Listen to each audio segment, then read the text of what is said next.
各位老師、各位同學、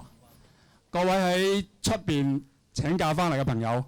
甚至我知道有啲咧係喺深圳趕過嚟聽呢場講座嘅朋友，大家好歡迎大家嚟到今日嘅博群論壇。我估係大家應該喺中大大學生活入邊啦，從來唔會經歷過一場咁樣嘅論壇。我係周寶松哲學系畢業正系嘅老師。咁今日除咗喺現場聽呢場講座嘅同學同埋朋友之外呢，其實我哋亦都得到 CoChina 嘅合作呢。呢場論壇呢，喺而家呢，其實係向全球做緊即時嘅視頻、音頻同埋呢個文字廣播㗎。所以我要借這個機會特別跟很多在內地的朋友打聲招呼歡迎你們來參加我們今天的論壇我們今天雖然主要是用粵語來進行這場討論，但是等一下兩位講者也會間中會用普通話跟大家溝通。要在我們最少有1個多小時的問答的時間裡面，如果在場的同學用普通話問題的話，也是完全可以的所以再一次歡迎大家來到這一次非常難得的一個博群論壇。今日論壇嗰個主題呢，就係死亡的意義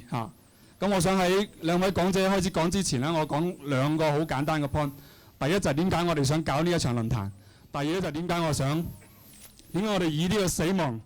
作為一個主題喺呢度進行一場公開嘅討論。咁喺去年同樣嘅時候呢，其實我哋舉行咗第一次嘅博群論壇啦，就喺 exactly 喺呢個地方啦。咁嗰日呢，就陽光燦爛今日呢，就好呼應我哋嘅主題啦，係咪？即係死亡就好似呢個陰晴不定、難以預測咁樣咁所以老天呢，亦都係非常之眷顧我哋呢，就俾咗咁好嘅意同我哋大家一齊去討論呢個題目。咁上年搞完呢個動物倫理呢個議題之後呢，咁我同梁文道都覺得呢，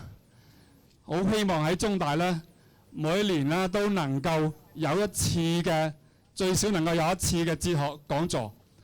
等中大嘅同學呢，能夠喺一個公開嘅地方呢，大家可以一齊去探索、思考一啲我哋認為呢非常之重要嘅，同我哋人生、同我哋嘅世界、同我哋嘅社會非常相關嘅哲學問題。咁所以喺上年搞完之後呢，其實今年我哋舉辦第2次嘅圓形廣場嘅博群論壇啦，就亦都係以一個哲學作為主題啦，去同大家討論。咁點解我哋會選擇死亡呢個平時大家都唔會去討論嘅，或者好少會去討論，或者大家去避忌嘅議題，嚟同大家一齊去傾咧咁樣？我估好簡單，就因為死亡係我哋每一個人都要面對嘅問題，無論你中唔中意都好啦，我哋每個人呢，到最後呢，都會走向死亡，甚至可以咁講，由我哋一出世嘅第一日開始啦，其實我哋就已經係步向死亡。死亡呢係我哋每一個人嘅生存嘅背景。大家可以想像一下，如果冇死亡，或者我哋嘅生命咧係無限地延續落去嘅話呢，我相信我哋睇世界嘅方式、睇自己嘅方式，同埋我哋點樣去面對生活呢，一定咧係絕對唔同㗎。咁所以雖然我哋平時未必好認真去諗呢個問題，但其實係佢本身就係我哋生命嘅一個無法逃避嘅背景。咁死亡呢，其實我哋自己能夠坐得喺呢度呢，當然就仲未死啦，係咪？但係呢，我相信大家其實死亡對大家一啲都唔陌生嘅。其實我哋每一個人呢，喺我哋嘅生命嘅歷程入邊呢，其實都會目睹他人嘅死亡。如果嗰啲死去嘅人係你嘅至親，你會非常非常之痛苦，非常非常之哀傷。而你對於死亡嘅不知道，對現世嘅留戀，同埋死後世界嘅想像，亦都係往往令得我哋覺得死亡呢係一件好恐懼嘅事。但係與此同時呢，我哋都發覺呢，其實死亡唔係一個純粹個人嘅事件。因為如果去睇我哋每日打開報紙、扭開呢個電視機睇新聞嘅時候，你發覺我哋呢個世界其實每日咧都充滿着各種各樣嘅不正常嘅死亡，因為暴力、因為饑荒、因為戰爭、因為各種各樣嘅壓迫。咁所以死亡唔單止係一個好個人嘅經驗，同時咧亦都係一個道德議題，亦都係一個政治嘅議題，值得我哋大家咧一齊咧去認真去探討。咁我覺得今日係我哋唔係好其實我哋唔係有意啦，想要大家喺一個咁奇怪嘅環境入邊去聽呢場講座嘅。其實我哋整個博群嘅同事啦，喺一個禮拜幾乎每日都祈禱，希望今日咧好天氣嚇。咁去到1點鐘、2點鐘嗰陣咧，個天咧都仲係比而家好啊。但係點知去到4點半開始啦，咁個氣氛越嚟越熱烈正。咁所以我希望大家忍耐一下，亦都能夠體諒一下啦。我哋今日差唔多好在座有成，我估有差唔多800位嘅同學咧，能夠可以走埋一齊喺你哋嘅大學生活入邊一齊去思考呢個議題啦。我覺得本身係一件好值得珍惜嘅事情。咁最後我想簡單介紹下今日嘅講者嚇。咁梁文道咧係我嘅同班同學，咁大家都知道佢叫道長嚇，亦都我相信我唔需要再介紹梁文道嘅嚇，咁所以擺埋佢一邊得㗎啦嚇。但我要介紹一下關子韻先生嚇。關子韻先生係中大哲學系畢業嘅，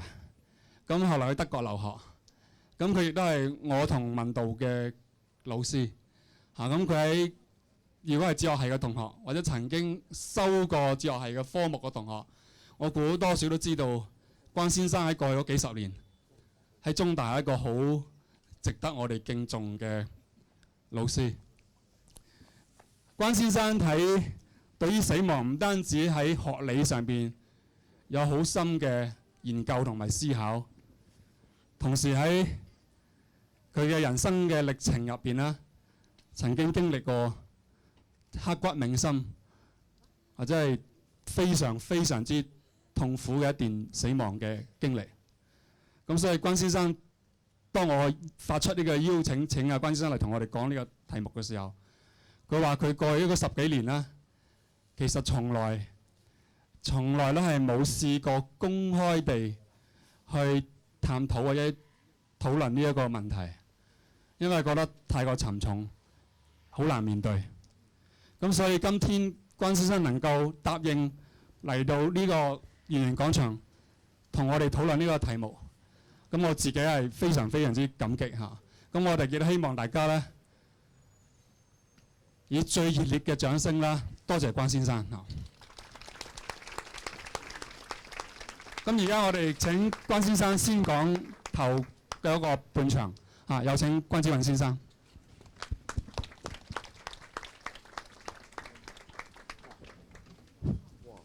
各位得唔得呢個？我幫你擔先。好啦，得唔得？呢個咪好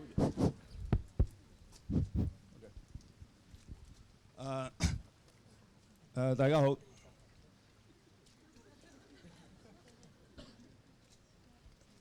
今日即係實在天氣相當好嚇，因為凄風苦雨。對於我哋今日講嘅題材嚟講呢，實在係相當配合。好，中大呢有一個課程呢，就叫做或者我自己啊，中大有一個課程呢，叫做死亡與不朽啊，死亡與不朽，就係好多同學都好喜歡嘅一個課程，亦都好多老師啊喺呢方面負責。有好好嘅教學成績，但係呢個課程我從來自己以前未修過，亦都未教過啊，此其一。就幾年前呢，曾經張燦輝教授呢，曾經係教呢個課程嘅教授呢，佢開咗一個會議，一個 conference，咁就曾經力邀我喺嗰個會議上做主題演講啊，做個 keynote speech。我諗咗即係一晚之後咧，就同佢寫封信就話都係唔好啦啊！個理由咧就係 too serious to talk about 啊！就對於我嚟講咧，固然係一個好重要嘅課題，但係咧就係實在太沉重啊！剛才即係寶松都講到，咁就我就回住咗。咁但係死亡嘅問題咧，任何讀哲學嘅人都知道咧，係一個係所有嘅哲學問題裏邊咧係最重要一個。荀子有句説話：大哉死也啊！咁即係作為喺哲學嘅領域裏邊係執教咁多年咧，即係始終我係唔可以話永遠都迴避呢個問題啊！咁啊，事實上我過去係好10幾年嚟咧，喺呢個問題上邊咧，持續地都好多反思，但係從來未有機會同大家分享啊！咁大家如果係認識我嘅朋友、學生，都知道我係一個向來係好低調嘅人，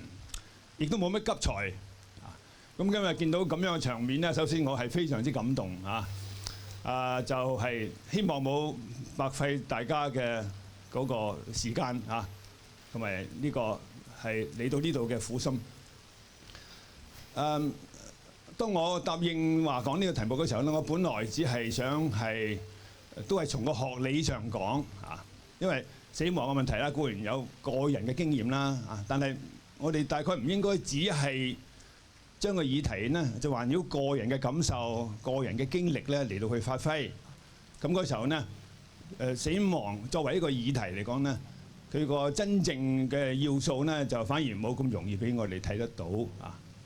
咁所以我本來一直係打算係即係好似上課咁樣咧，就係去即係從個理論嘅層次一步一步去剖析。咁事實上我一陣亦都係打算咁樣嚇。咁雖然過去講，自從我應承咗呢個演講之後咧嚇，我本來打算詳細準備，但係咧由於種種嘅事件嘅突發嘅事，包括咧我最敬重嘅老師盧思光教授嘅過世咧嚇。即係使到我其實咧係琴晚先真正有時間咧，稍為即係諗諗應該今日講啲乜嘢。但係我即係幾乎冇瞓都好啦，都準備咗有4、5版嘅講稿啊。咁即係一本我自己一向即係做老師嘅時候咧嗰個本色啊。就其實我有就係琴晚有一啲嘅材料啊。我自從應承咗呢個咁樣嘅演講之後呢，我就本來就打算從嗰個理論上切入啦。但後來我睇到個海報呢，我就心知不妙啦。因為個海報呢，我睇到呢，就係當然出於應該係寶松嘅苦心啦嚇。佢將我係10年前即係10年前度啊，即係5年前度出嘅一本紀念我嘅忘兒嘅一本書。裏邊嘅一首詩就係放咗喺嗰個海報嘅嗰個嘅左下角。咁事實上咧，裏邊有一句説話咧，正正就係嗰本書嘅書名，教我心醉，教我心碎嘅出處啊。咁好明顯就係咧，就即係我諗主辦單位希望我亦都會從個人嘅角度去切入一下啦嚇。咁睇下情況點樣啦啊。正話我聽呢個音樂系嘅幾位同學喺度唱詩嘅時候呢，最初都冇乜所謂嘅，我係一路聽，只不過係即係當係一種嘅即係事前嘅一種嘅係準備。但係聽到最後一首歌嘅時候呢，我幾乎其實已經喊咗出嚟，因為嗰首歌就係我當年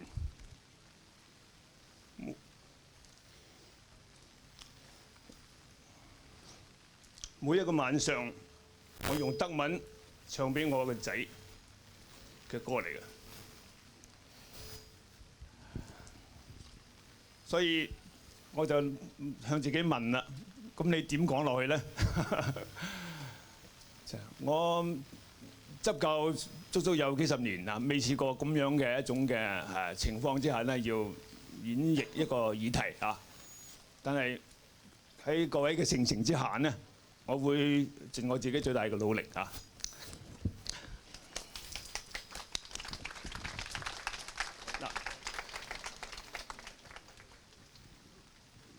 死亡咧係一個咩問題呢？嚇，就係死亡其實可以從好多唔同嘅角度嚟到去講嘅。首先嚟講，死亡係一個好自然嘅事啊，所以可以話佢係一個自然嘅現象嚟嘅，係一個 natural phenomenon。作為一個自然現象嚟講咧，其實我哋最適宜咧就可以從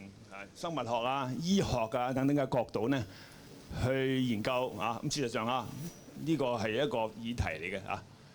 咁啊就我哋發現啦嚇，喺醫學上我哋可以作好多係經驗上嘅描述啊。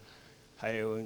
我哋有所謂嘅 clinical death 啊，臨床嘅死亡、生物嘅死亡啊，或者係腦死亡啊等等嚇。咁要考慮到人幾時踏入死亡嘅時候咧，我哋可以透過一啲所謂嘅係生命指數啊嚇嘅 vital indices 咧啊，到去衡量嘅嚇。譬如睇下佢個心跳啦等等啊，血壓啦啊，佢個甚至係即係一般情況下咧嚇。量度一個人咧是否係即係佢個生命咧受到係威脅嘅時候咧，譬如包括佢嘅膽固醇嗰種嘅水平啊等等啊。咁因此我哋發現咧，即係自然嘅死亡作為一個自然現象嚟講咧嚇，係一種好真係啊，就顧名思義就係一種好自然嘅事情嚟嘅啊。由於有死亡咧嚇，有所謂自然死亡呢回事啦嚇，自然現象嘅死亡呢回事咧。我哋發現人生在世咧，好多人都好重視養生嚇。養生意思即係話啊，即係培養我哋嗰個生命嘅活力啊，使到自己嚇係個生命能夠盡量係延長啊等等。但係我哋發現無論點樣養生都好啦，人之終將一死咧，呢個幾乎可以話係一個自然嘅鐵律啊，冇人可以逃避。呢個係一個常識嚟嘅啊，完全係一種常識。問題咧，我哋今日坐喺樹咁多人一齊聽呢個課題啊，大概我哋真正關心嘅唔係話作為自然現象嘅死亡啊，因為死亡如果只係一個自然現象，個問題就簡單好多啦啊，咁啊就未必需要我哋咧嚇咁大費周章嚟到喺雨中咧嚇去探求啊。如果係自然現象，我哋一切順其自然咪得咯嚇。但係我哋發現咧。我哋正正就係好多人咧，就係咧嚇，希望係逆住自然嘅嗰個趨勢咧嚇，去延續自己嘅生命，去規避死亡。點解呢？因為死亡其實咧，佢除咗係一個自然現象之外咧，今日我哋要講到咧嘅第一點咧就係或者係第二點啦嚇，就係佢係一個人文現象嚟㗎，係一個 humanistic phenomenon 啊，呢個係好重要。嗱，咩叫一個人文現象咧？人文現象意思即係話係真正係屬於人生於世佢所最關注嘅。有一個德國哲學家叫海德格咧，佢將人嘅存在咧簡單地界定為就係關注啊，係所謂 care 啊 Sorge 啊德文。你最關心嘅地方咧，其實就係咧嚇，你作為一個人嚟講咧嚇，你嘅嗰個嘅價值所在啊等等啊。我哋點解話係死亡係一個人文現象咧？因為死亡係最能觸動人心嘅啊，所以係佢由於佢符合嗰個關注嘅定義啦。我哋咧就話佢係一個人文現象。俗語有個講法就話人都係所謂越生互死啊，越生互死，認為呢個係人之常情啊。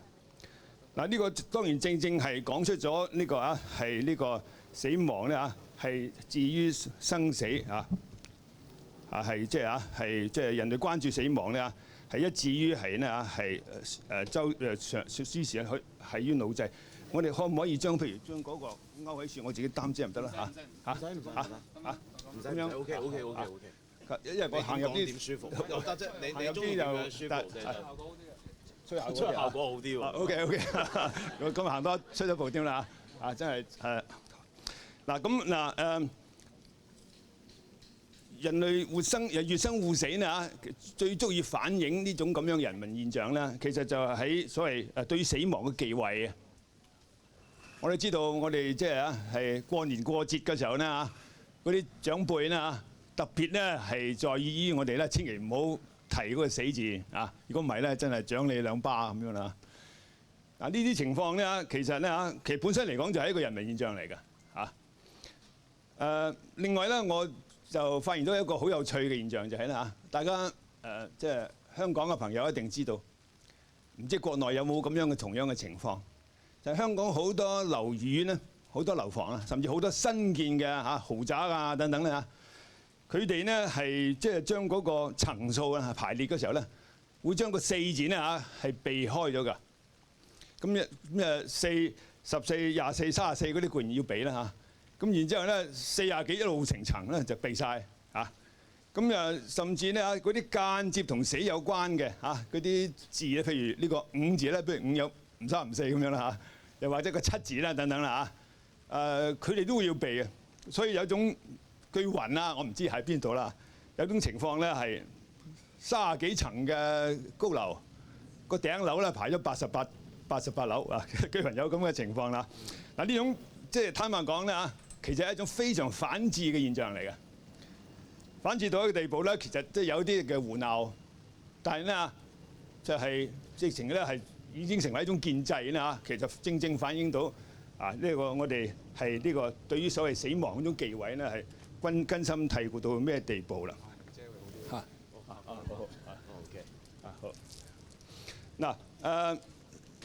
點解即係如果係死亡本來係一種自然現象嘅話咧，點解我哋會咁怕死咧？要規避佢，要忌諱呢嚇？嗱呢個其實喺認知上咧就係一個好簡單嘅事情啊！我哋人生於世上，對於我哋好多即係將要面對嘅嘢咧，係一般嚟講咧都有合理期待嘅啊。譬如我讀完書之後咧嚇，打算之後咧會有咩可以做啊？咁就係即管而家係有所謂90後嘅一種危機啊等等咧，但大致都你有一種所謂嘅 projection 個可能。但係死亡咧，大家都知道係一種好自然嘅嘢。但係死之後係一種咩一回事咧？喺認知上咧，到而家今時今日，科學儘管幾發達，我哋都冇一個合適嘅答案。但係人咧係嗰個意志大於佢嘅理解啊！即係佢想持續佢嘅生命呢種嘅意欲咧，大於佢任何嘅嗰個認知上嘅嗰個掌握。因此咧死亡咧，由於好似一個謎一樣咧，係就令人費解啊！究竟人死之後係咪好似一般人所講人死如燈滅咧？咩事都冇啦？抑或死亡之後有另有境界咧？嗱，呢啲咧係永恆地係令人係費煞思量嘅議題嚟啊！咁因此死亡喺佢本身嚟講係我哋人所關注啊，佢卻又係好隱密一種情況下咧，佢就成為一個我哋人咧一定要係正面面對嘅問題啦。嗱，講到死亡嘅時候咧，我哋發現咧，我哋剛才講到啦，越生護死係人之常情啦嚇。咁呢個講法當然咧係一啲都不虛假。我哋睇到有時候好多時候咧，我哋恭賀人哋咧，恭祝人哋長命百歲啊嚇，甚至萬壽無疆啊等等啦。呢個係一個好好嘅證明啦。但係咧，我哋睇到就係人嘅嗰個壽命咧，究竟長到咩階段咧？我啲紙已經黐埋咗啦。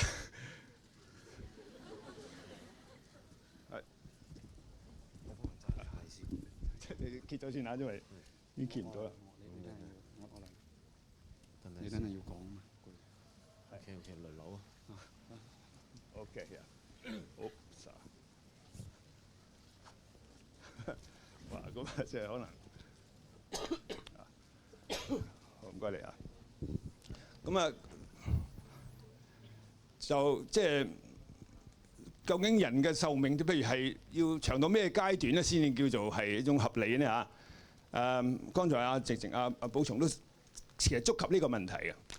但係呢個問題咧，我覺得即係人嘅壽元啊，即係死亡啊個威脅之下咧嚇，生命應該有幾長先足夠呢等問題咧？我覺得有一個小説咧係好發人深省嘅。大家都聽過沙特呢個咁樣嘅法國哲學家啦嚇，咁佢嘅伴侶咧係一個好出色嘅一個嘅係文學家，叫做 Simone de Beauvoir 嚇，狄波娃。布灣咧，佢喺1946年咧就曾經寫咗一本小説，後來拍成電影嘅就叫做係用英文講啦就係 All Men Are Mortal 凡人皆死嗱呢個咁樣嘅小説咧，其實係佢嘅精彩嘅地方在咩咧？佢就將剛才我哋提到嗰個問題咧，推到一個極限嚟到去讓我哋思考呢個小説咧，佢裏邊有個女主角，有個男主角啦。個女主角係一個當時候嘅一個普通嘅一個嘅 intellectual 嚟嘅，但係男主角咧就係個女主角喺一個酒店裏邊碰到一個人。慢慢咧嗰個故事顯出咧，原來呢個男主角咧係嗱嗰個女主角係即係個故事就係即係20世紀中啦假設嚟啦。原來嗰個男主角咧，大家知唔知道啊？佢係生於1279年，即係700幾年前就而佢呢原來咧佢由於某啲嘅奇遇呢，佢就成就咗所謂不死之身呢個男主角叫做 Fosca，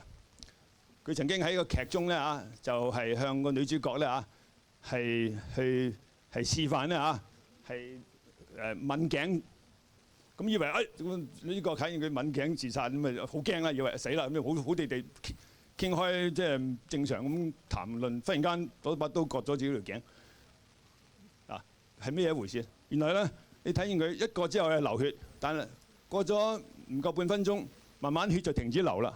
個傷口咧迅速愈合，咁之後咧就站起身咧又係一條好漢。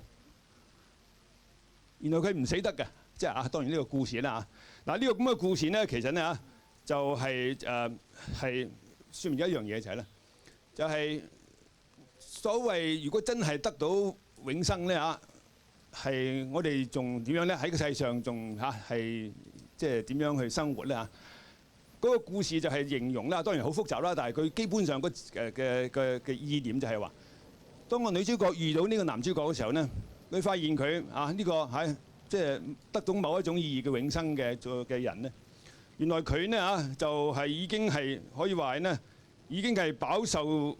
一種煎熬。嗰種煎熬咩煎熬咧？就係活得不耐煩嘅煎熬。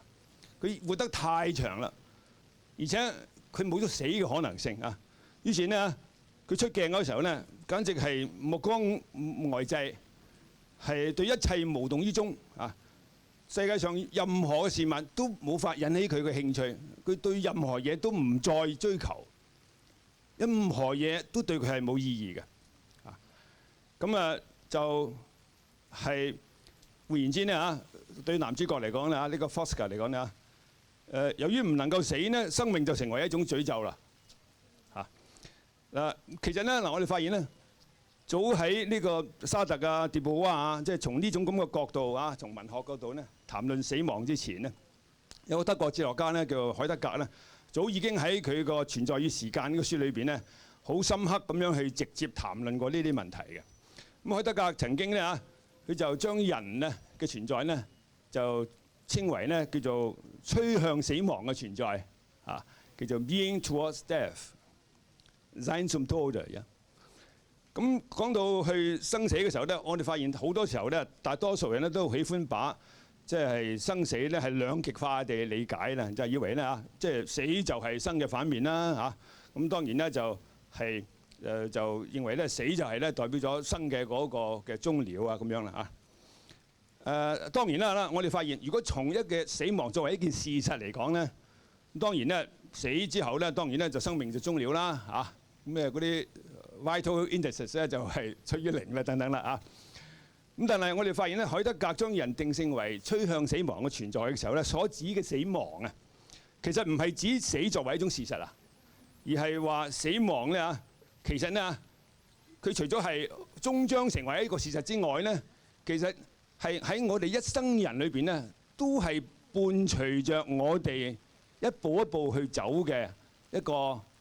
必然嘅可能性因此作為一個可能性嚟講咧就係話咧就係佢令到我哋咧每一刻嘅存活咧，都喺死亡嘅威脅之下，都喺死亡嘅限制之下使到我哋嘅時間成為有時而窮，使到我哋嘅係一切嘅可能性擺喺我哋嘅可能性咧，唔可以係事情咁樣去揮霍、去浪費，使到我哋對於我哋當下所掌握嘅嘢需要珍惜，使到我哋對於我哋作嘅抉擇咧，喺好多嘅選擇當中咧，要慎思，要作出選擇，而選擇之後咧，要為自己嘅係選擇去承擔責任等等啊。換句話講，死亡呢個可能性咧，佢一直陪住我哋，但係佢一直都未嚟，但係咧佢使到我哋嘅生命咧嚇係有價值啊，使到我哋嘅生命咧係有意義啊，能夠咧嚇係需要珍惜啊。咁呢個嚟講可以話咧嚇，其實就係好重要嘅。咁回頭睇翻剛才嗰個 Foster 咧嚇，我哋發現咧佢嘅情況就係佢取得到永生咧，但係咧佢付出嘅代價就係失去咗死亡啊！就佢失去嘅不單止係死亡嘅事實啦，最嚴重咧就係佢失去咗使到生命成為有意義嘅啊嗰個死亡嘅可能，因而咧變得就生不如死啦。啊！呢個咁樣嘅故事咧，其實咧係好深刻嘅，令到我哋知道咧嚇死亡咧，其實咧唔係我哋想象中咁可怕，其實係我哋生命中嘅要素嚟嘅，生命嘅意義要獲取啊嘅必須要掌握嘅要素嚟嘅。咁另外，我上邊亦都講海德格咧，佢除咗好多談論死亡嘅嗰種概念之外咧，佢有一個好有趣嘅概念咧，就德文叫做 Ganzeinkönnen 啊，叫做好似英文都譯做咧，唔係好譯得好嘅，叫做 potentiality of being a whole 啊。咁我將佢譯做咧能整然存在，即係能夠完整咁存在啊。意思係咩咧？其實就係死亡咧，由於佢係一個我哋生命嘅一個嘅終了啊嘅代表咗一個嘅限制嘅極限啊，所以死亡嘅存在咧，同埋死亡嘅終將來臨咧，去令到我哋作為一個人嚟講咧，我哋嘅生命咧得以圓滿。一個人冇死亡嘅時候咧，你生命失去咗圓滿嘅可能，唔係一件好事嚟嘅。啊，剛才個 Foster 咧就係一種好 dramatic 嘅一種嘅例子啊。咁我哋睇到啊，即係譬如《禮記》裏邊《彈弓篇》啊，有句講法就係君子若終，小人若死啊。所謂個終嘅意思咧啊，就係終了嘅意思啊。啊，終結咧係我哋而家對人生喺世上咧啊，係要完成嘅嚇嘅一件事嚟嘅啊。所以中國人咧其實咧一直有所謂有慎終嘅嗰個意念啊。除咗慎終追遠呢個咁嘅成語之外咧，有一個説話叫做慎終若始嚇，令到我哋咧嚇係即係一定知道係點樣。就係跟住啦，我就想轉一轉話題咧，就講講所謂呢個剛才亦都寶松啦，已經係即係點出咗啦啊！我今日好似都同你做主角咁樣啊，就係死亡嘅問題咧。我哋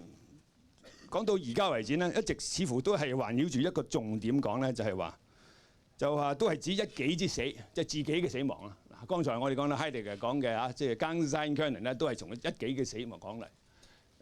我哋談論死亡作為咧生命嘅嗰個意義嘅嗰個嘅個條件咧，亦都係從嗰個一己個死亡嚟講嘅。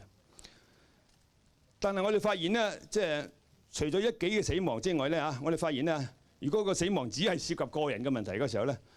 咁呢個死亡嘅問題，個真正嘅難處其實都未出現嘅嗱。我近年好喜歡搞甲骨文嗰啲嘢咧，好多人都知道啊。我帶咗一張圖咧，等大家睇睇嗰個死字咧，個甲骨文嘅嗰個模樣啊。係嗱，係細啲，不過咧，先等一等望一望啦。嗱，呢個你睇兩個字係即係同樣嘅 token， 都係甲骨文嗰個死字啦。嗱，我俾大家睇睇個死字啊。可能太細啦，不過今日我哋冇 PowerPoint 啦，呢個死字啊。甲骨文嘅死字啊，係嗱個死字咧，其實係咁樣嘅。個死字佢係從而家嘅寫法啦，即係從歹從人嘅歹咧，其實咧就係一個枯骨啊咁解㗎枯骨啊。咁你喺呢張圖嚟講，譬如喺呢個圖嚟講啊，即係嗰個左邊嗰個咧就係嗰個係一個人嚟嘅，而呢個人咧佢係跪喺一個枯骨啊，呢個就帶呢個帶啊歹徒個帶啊，其實啊就喺跪喺佢面前咧，個頭咧就係垂低咁樣啦。嗱咁樣我哋發現咧呢個咁樣嘅係。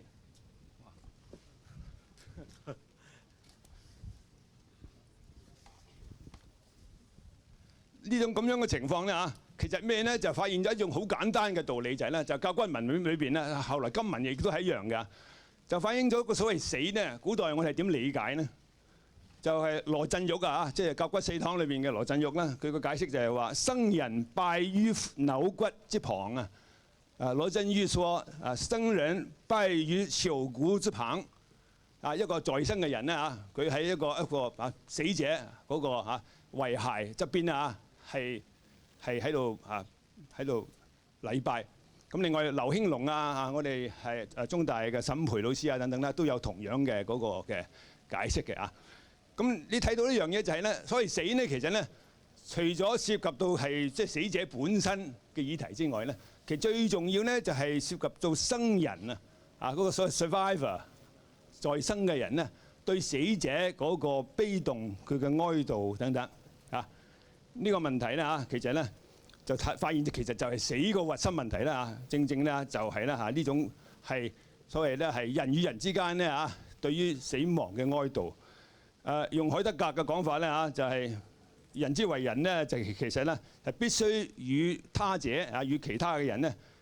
合共嚟睇嘅，先了解到人性啊。咁呢種咁樣意義下嘅人性咧，海德格就叫做與共存在啊。叫 being with others，meet sign meet anderen。所以你睇到咧嗱，我哋剛才提到話死亡係一個除咗自然現象之外咧，仲係一個人文現象嚇。咁由此咧，我哋進一步補充咧，就係話作為一個人文現象嚟講咧，死亡咧同時係一個社群嘅現象，係一個 social phenomenon 嚟嘅。呢個即係當然啦，兩者係互相係涵蓋啦嚇。我哋好多時候咧 ，humanity 同呢個 social science 即係合稱就係咁解啊。嗱，所以咧係我哋發現咧，就係講死亡嘅問題咧，係即係除咗講一己嘅死亡之外咧，他人之死係同樣咁重要嘅啊。而講到他人嘅死亡啦，咁有時好似好遙遠啦啊，但係他人當中咧其實有好多嘢咧係我哋咧係即係特別重視嘅，其中咧就係至親嘅死亡啦，就係至親嘅死亡。嗱，關於至親死亡嘅問題咧，嗱大家都了解到啦。我自己有非常之刻骨銘心嘅體驗啊。但係除咗我自己嘅即係嘅經驗之外咧，我曾經喺3位哲學家嘅嗰個佢嘅經歷同埋佢哋嘅文字裏邊咧，就揾到3種好唔同嘅典範啊。呢3位哲學家分別咧係第一位係就係少年喪母嘅 Gabriel Marcel 馬塞爾呢係一個法國嘅係哲學家佢4歲喪母。第二位呢就係一個德國哲學家叫做 Karl Jaspers 雅斯培好多人都聽過咁佢呢就佢個太太仲 survive 長過佢佢死嘅時候呢，佢太太係喺太太90歲生日嗰度，佢自己本身86歲死所以佢冇話即係喪至親，但係呢佢係非常重視喪偶嗰個問題嘅咁第三個呢就係中年喪子嘅一個西班牙哲學家 Unamuno 呢3個嗱，我選呢3個哲學家就有一定嘅理由，就係佢哋3個都係非常強調呢係所謂至親嘅逝去作為一個係我哋生命中嘅需要正視嘅問題馬塞爾呢嗱，我哋剛才講過啦，佢4歲呢就喪母啦咁對好多人嚟講咧，咁呢個即係失去咗即係慈親嘅憑藉，咁總要自己站起嚟啦。但係我哋發現呢係馬塞爾後來一再呢係強調呢個對佢嘅生命嘅嗰個嘅重要咁佢直到佢係佢不但止其實咧，後來好多嘅哲學嘅理論啦，包括所謂 mystery of being 咧，其實都反映咗佢呢個咁樣嘅議題對佢嘅嗰個嘅衝擊嘅。甚至佢自己係高齡係即係過世前半年啊，佢曾經都係公開咁講過一個咁樣嘅説話。佢話我關懷嘅係至親之死，而唔係我自己嘅死。我自己嘅死我一啲都唔怕。你睇到咧，你睇到由此可以睇到咧至親之死其實咧嗰個問題係幾重要。咁至於 Jaspers 咧，佢就係有3大卷嘅名著啦，佢可能有著作等身啦，其中有3卷嘅叫做 philosophy 3卷嘅philosophy。咁其中有某啲篇章我發現咧，就佢固然談論到即係死亡問題啦，當然談論所謂一己嘅死亡啦。但係佢另辟一章咧，就談論至親之死嘅係所謂嘅 death of loved ones，death of loved ones。而且有趣嘅地方咧就係咧，佢談論有關嘅死亡議題嘅時候咧，佢係先講咗嗰個至親之死，然後先至下文咧先至講一己之死嘅。呢樣嘢呢個咁樣嘅佈局咧，係對於好多即係係即係唔了解佢嘅嗰個真正嘅嗰個嘅關注咧就好難理解啦咁佢曾經話咧，佢話至親之死咧，係我曲啦，就係生命現象裏邊最深刻嘅切入嚟嘅The deepest incision in phenomenal life 係咁樣佢而且認為咧呢種經驗咧，佢會令到在生者咧會追求一種佢認為quotation 係真正能夠跨越死亡嘅溝通方式。The truth of a communication that will survive death。我再重複係令到在生者咧會追求一種真正能夠跨越死亡嘅溝通方式。咁雅斯培所謂跨越死亡甚至咧係指係咩咧？係要跨越一己同至親兩者嘅死亡，即係要揾一種溝通嘅方式咧，係直到咧甚至我自己都死埋嘅時候咧，佢都仍然持續落去嘅。咁點樣做咧？當然唔係一件好容易理解嘅事啦。咁另外咧，佢喺文章裏邊咧就亦都提到佢話係只有我哋能夠跨越死亡嘅嗰啲溝通咧，建立一啲跨越死亡嘅溝通嘅時候咧，我哋先至會令到我哋自己覺得係死亡再唔係一道深淵。我係曲緊佢嘅原文啦。佢會令到我哋人咧喺死亡中咧，亦都唔會覺得被離棄。因為只有呢一啲咁緊密嘅咁特殊嘅溝通咧就係喺咁嘅溝通裏邊咧，我哋自己一己同我哋嘅至親咧，先至會好似喺度分享着彼此嘅存在一樣。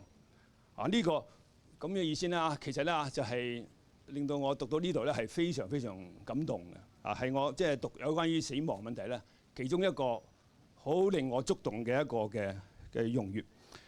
我哋都知道咧 Jaspers 咧，大家可能唔知道在座有幾多人咧係讀過 Jaspers 嘅書啦佢係一個相當出色嘅係哲學家啦。但係大家可能都未必知道，佢其實咧佢係受過好嚴格嘅醫學訓練嘅。佢本身嚟講咧係醫學院出身，後來都係轉讀哲學。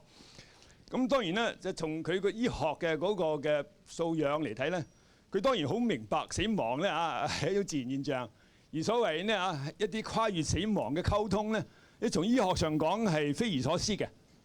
呢個佢當然會好明白，但佢仍然咧，佢用哲學家嘅身份咧，佢提出呢個咁嘅議題，一個跨越死亡嘅溝通咁呢個點樣可能咧？呢個喺自然科學上根本我哋唔會成立呢個議題咧。其實咧喺人文科學上咧，其實正正係要我哋去深思嘅呢方面咧透過好多途徑咧都可以做嘅甚至透過係最簡單嘅對係至親嘅嗰個嘅紀念都透過詩歌等等咧透過文學都可以發揮嘅呢方面咧。古往今來好多好多傑出嘅係人文科學學者、哲學家、歷史學家都有好深刻嘅反思嘅包括我一陣如果有時候咧都可以講下王夫之咁樣啦，都有呢方面有好深刻嘅反思嘅。嗱，咁最後我講講呢個係Unamuno 啦。嗱，Unamuno 咧，佢係西班牙近世一個極負盛名嘅哲學家、詩人、小説家同劇作家。Unamuno 嘅主要著作咧叫做咩咧？叫做《生命的悲劇情懷》啊，叫《Tragic Sense of Life》。原著當然係西班牙文啦。呢個書係我睇過嘅哲學書裏邊咧，即係屬於最具震撼力嘅著作之一嚟嘅嚇。哦，已經好啦。嗱，咁係大家如果係認識我嘅朋友啊、學生啊等等咧，都知道咧嚇，我主要係研究德國哲學嘅。咁其中咧，康德咧一直咧都係我最重視嘅哲學家人物啦等等嚇。但係大家既然知道我嘅背景啦嚇，我不妨大家分享一個咁有趣嘅經歷咧，就係我自從經歷咗係失去咗我嘅兒子之後咧，呢個咁樣嘅所謂西河之痛咧嚇，我足足有好幾個年頭啊，好長嘅時間咧嚇，我係冇開康德嘅課程啊。個理由好簡單，就係話因為咧喺我個仔過世之後，好長嘅時間裏邊咧，我曾經4年冇寫一篇文章。啊，除咗一啲紀念個仔嘅文章之外咧，我4年內冇寫哲學嘅文章，因為當時嚟講咧，我整個心緒裏邊容不下一個理字。當年即係對於我嚟講咧嚇，就係情難以堪、情何以堪嘅一種情況。情嘅嗰個困惑咧嚇，係駕馭咗我喺哲學裏邊所得到嘅智慧。咁就反而嗰個時候咧，其實我曾經就花咗都唔少嘅心血啊、時間啊、精力啊，就投放喺人民電算嘅研究上面啊。大家都知道啦，我除咗哲學系嘅老師之外咧，我亦都係人民電算研究中心嘅主管啊。咁啊，近年不斷開發好多呢係同漢語漢字有關嘅網頁啊，呢啲啊。咁啊，明年咧將會有一個係相當係重要嘅嗰個嘅作品面世㗎，大家拭目以待啦啊！就咁啊！即係意思當年咧，其實咧我係即係有好長時間咧嚇，係即係稍為離開咗我哲學嘅崗位，係需要好長嘅時間先重新慢慢建立翻理性、理智應該有嘅地位。咁我喺即係停咗一段時間啦。當我要考慮要重新開翻一啲比較係理論性嘅課程嗰時候咧，我始終都唔想開康德。到後來當然就開咗好多次啦嚇，但係呢個係之後嘅事。咁我第一次重新開咧，我就開 Unamuno， 開咗一個課程啦嚇，就係讀 Unamuno 嘅《The Tragic Sense of Life》呢個咁樣嘅書。見翻影先啊！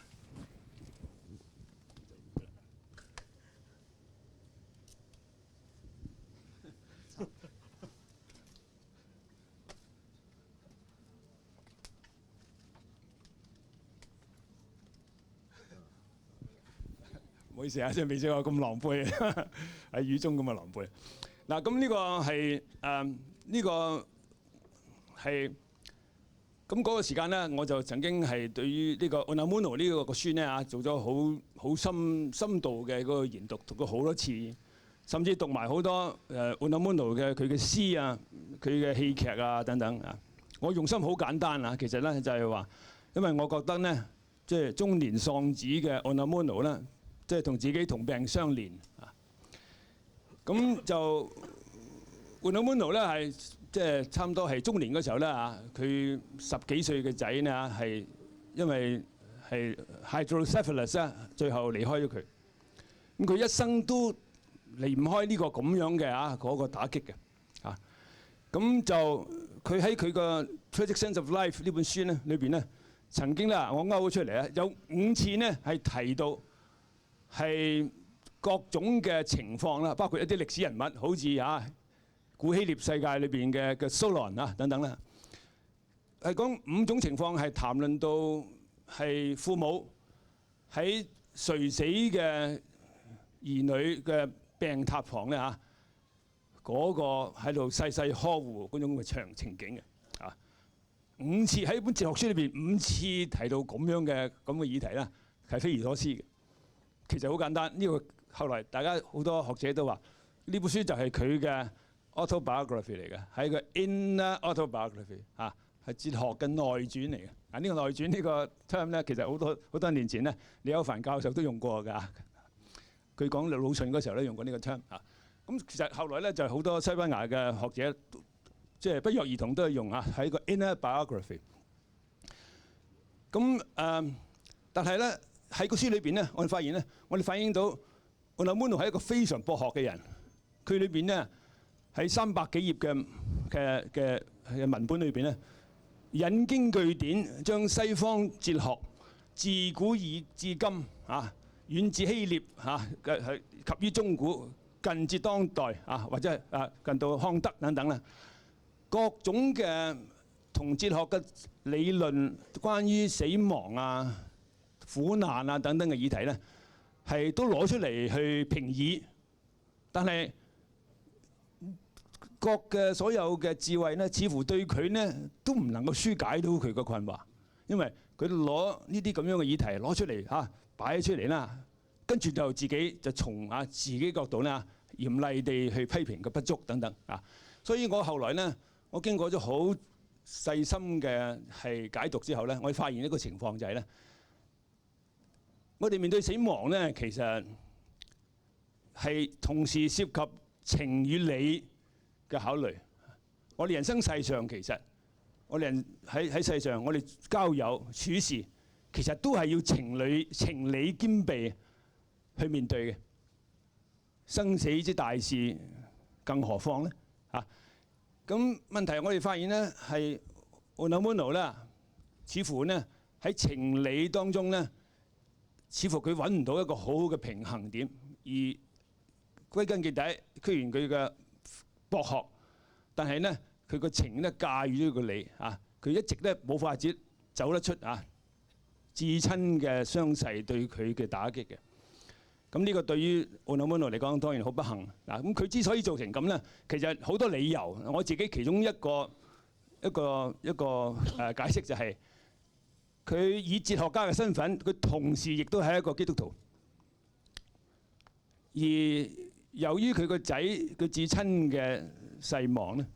令到基督教傳統裏邊一個歷久嘅一個嘅天大嘅難題啊，所謂變神論嘅問題啊，所謂 theodicy 啊，即係考慮到即係聖奧古斯丁以來啦，發現到上帝若果係全能有全善有全知嘅話咧，佢點可以容許係苦難咧喺人世上發生，特別係兒童嘅苦難等等啊？嗱，咁樣就係結果，由於咁嘅原因咧，我哋發現啦，Unamuno受到嘅嗰個嘅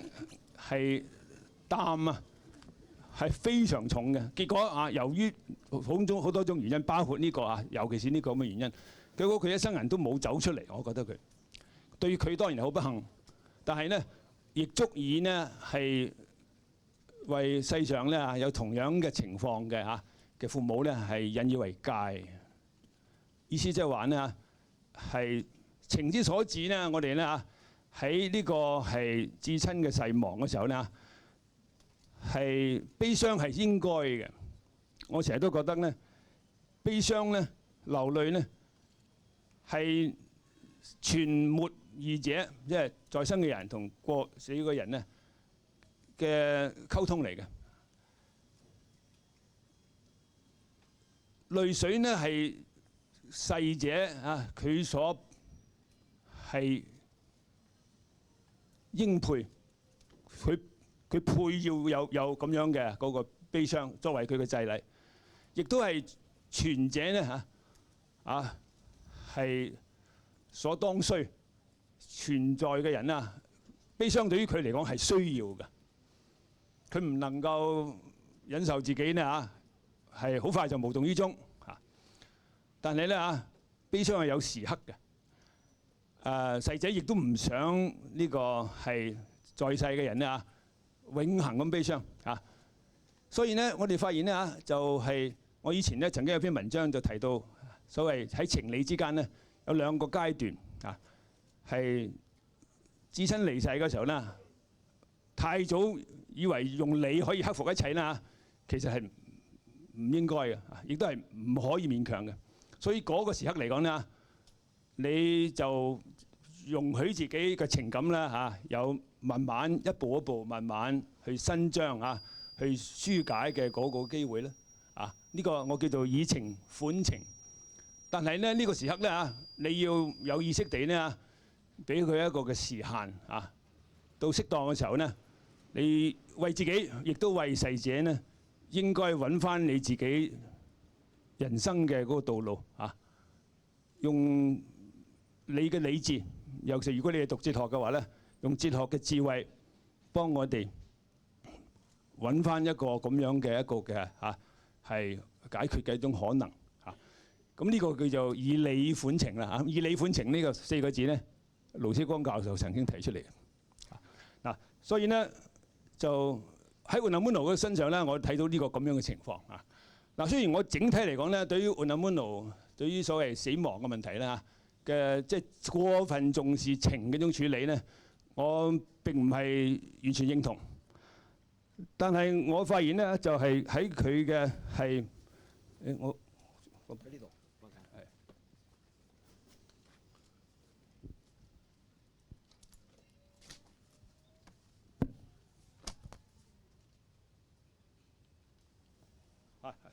但係咧，我就發現啦，喺佢嘅嗰個文字裏邊咧，我發現有一點咧，我係非常欣賞嘅。我欣賞佢邊點咧？就係佢清楚咁提到呢，死者呢可以透過在生者對佢嘅記憶、對佢嘅懷念呢，而仍然活於世上啊。因為呢一點正正就係我睇到剛才雅斯培啊 Jaspers 佢所期待嘅所謂跨越死亡嘅溝通嘅可能啊。咁回顧我哋前面嘅討論咧，我哋睇到咧，我哋曾經就係提過話啊，迪布娃同海德格等等都曾經指出，死亡咧係生命能夠活得有意義嘅條件啊。然後咧，我哋跟住又指出咗咧啊，死亡嘅重要性咧，唔係只係一己嘅死亡，而更重要咧係需要在乎他人之死，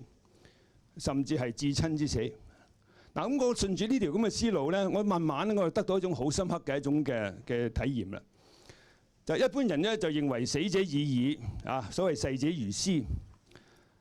但係咧，我慢慢就好深刻咁體會到咧，其實我哋人生於世上喺歷史嘅長河裏邊咧，我哋同死者嘅關係咧，其實咧並唔係話割絕嘅，甚至我唔認識嘅古代嘅嘅一啲嘅偉人啊，佢哋嘅逝亡咧，我哋同佢唔係話斷絕咗個關係嘅。至於至親方面嚟講咧，當死亡咧即係從可能性變為事實之後咧，係在生者同死者雖然有所謂係生死兩亡啊嚇，蘇東坡話10年生死兩茫茫啊嘛嚇，所謂生死兩亡呢種情況。但係雖然如此呢，存者同末者咧，其實咧仍然可以分享一個世界。呢個世界咧並唔係我哋嘅經驗世界，係一個意義嘅世界。只要我哋能夠善待死亡嘅問題，死亡嘅事實，甚至可以令到咧存末兩方咧佢哋嘅關係可以循另外一種嘅途徑、另外一種方式進展到去更加純粹、更加刻骨銘心嘅境界。呢個本身就係我10幾年來嘅一種體驗。在生者對死者嘅思念同記憶，甚至呢喺在生者因為紀念死者而產生嘅行為裏邊呢，我哋發現呢，死者雖死猶活。我今日暫時講到呢處為止啊，多謝各位。好多謝關子韻老師嚇。我已經好多年冇再上關山嘅課，今日喺呢個大雨之中，為佢慈善，然後聽佢講書。我真係好希望佢可以一路咁講落去，我喺下邊聽下。我自己上關山嘅課啦，有一個好難忘嘅景象。當年應該係1995、1996年嘅時候，當時啊關山就喺呢個 NAH 教呢個康德，我好記得嚇。咁當時關山咧裝咗個傳呼機，即係 call 機。我估你呢個年代可能冇人知道咩叫做 call 機嚇。咁關山點解裝個 call 機？當然因為佢要時刻留意佢仔嘅病情嚇。咁所以傳呼機一響咧，關山個面色就會唔同。但佢依然都堅持喺呢個教室入邊繼續佢嘅教學。咁嗰個景象咧，其實係咁多年以嚟咧，一直都留喺我個腦海入邊。咁我覺得咁多年之後，關山可以企喺呢度公開同大家分享呢個主題啦。我自己覺得可能都係佢自己同佢自己嘅生命嘅一種嘅和解，或者一種嘅交代嚇。咁我自己作為一個學生，我覺得係好難得嘅一件事嚇。咁我哋跟住落嚟咧，就請梁文道講下半場，然後我哋之後就會有公開嘅交流嚇。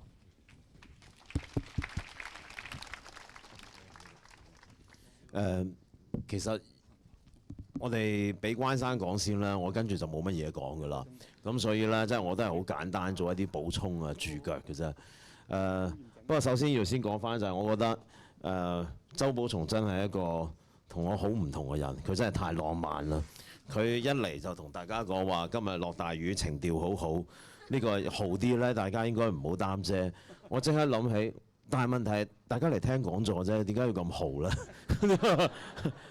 即係我即刻諗起1989年咧6·4前嘅時候咧，香港8號風球嗰一次喺維多利亞公園有個集會嘅。咁嗰陣時6·4前3月份係咪啊？3月份咁嗰陣時又係一個8號風球嘅晚會咁，但係大家一路喺度聲援緊北京嘅同學。4月份啦，開始聲援北京天安門廣場開始聚集嘅同學。咁嗰一日咧，司徒華咧就喺台上邊嘅又係，咁咪落大雨嘅喎，個個擔住遮著住雨褸。咁點知司徒華講咩咧？阿華叔就話：大家各位香港市民，我哋為咗表示我哋支援我哋內地同胞北京同學嘅決心，我哋大家一齊放低把遮好唔好？咁樣咁跟住咧，好實際，好細個就已經好實際嘅，我即刻轉頭走。